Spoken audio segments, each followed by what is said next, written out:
ಮಧ್ಯಪ್ರವೇಶ ಮಾಡಬೇಕು ಅಂತ ಹೇಳಿದ್ರಿ. ಖರ್ಗೆ ಅವರು ತೀರ್ಮಾನ ಮಾಡ್ತೀವಿ ಡೆಲ್ಲಿಗೆ ಹೋಗಿ ಕರಿತೀವಿ ಅಂತ ಹೇಳಿದ್ದಾರೆ. ಹೇಳೋರಲ್ಲ ಬಿಡಿ. ಖರ್ಗೆ ಅವರು ಡೆಲ್ಲಿಗೆ ಹೋಗಿ ತೀರ್ಮಾನ ಮಾಡ್ತೀವಿ ಅಂತ ಹೇಳಿದ್ಮೇಲೆ ಮತ್ತೆ ನಾವೇನು ಹೇಳೋದು? ನಿಮ್ಮ ಆಗ್ರಹಕ್ಕೆಲ್ಲ ಒಂದು ನಾವು ಆಗ್ರಹ ಏನಿಲ್ಲ. ನೀನು ಯಾಕೆ ಆಗ್ರಹ ಅಂತ ನೀವು ಹೇಳೋದಕ್ಕೆ ಇದು ಇಲ್ಲಿ ಗಂಟ ಮುಂದುವರಿಯುತ್ತೆ ಅಂತ ಹೈಕಮಾಂಡ್ ಸಮರ್ಥವಾಗಿದೆ, ತೀರ್ಮಾನ ಮಾಡ್ತಾರೆ ಅಂತ ಹೇಳಿದ್ದೆ. ಆಗ್ರಹ ಅಲ್ಲ ಅದು. ನೀನು ಯಾಕೆ ಹಿಂಗೆ ಹೇಳ್ತೀಯ? ಟ್ವೀಟ್ ಮಾಡಿದ್ದಾರೆ ಇವತ್ತು, ಕೊಟ್ಟ ಮಾತಿನಂತೆ ನಡೀಬೇಕು ಅಂತ.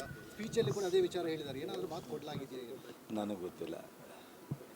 ಅದು ಮಾತು ಕೊಟ್ಟಿರೋದು, ತೀರ್ಮಾನ ಮಾಡೋದು ಏನಿದ್ರು ರಾಜ್ಯದಲ್ಲಿ ನಮ್ಮಿಬ್ಬರು ನಾಯಕರು, ರಾಷ್ಟ್ರದಲ್ಲಿ 6 ನಾಯಕರು, ಅದರ ಮಧ್ಯದಲ್ಲೇ ತೀರ್ಮಾನ.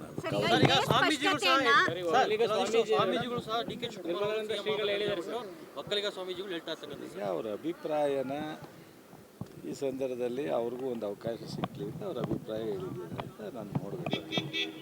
ಅವ್ರ ಅಭಿಪ್ರಾಯಕ್ಕೆ ನಾನೇನು ಹೇಳೋದು? ಡಿ.ಕೆ. ಶಿವಕುಮಾರ್ ಮುಖ್ಯಮಂತ್ರಿ ಆಗ್ತಾರೆ ಅಂತ ನಾವೆಲ್ಲ ಸಿಎಂ ಅಂದ್ಬಿಟ್ಟು. ಇನ್ನಷ್ಟು ಹೆಚ್ಚಿನ ಮಾಹಿತಿಗಾಗಿ ಫಾಲೋ ಮಾಡಿ ಬ್ರಿಗೇಡ್ ನ್ಯೂಸ್ ಕನ್ನಡ.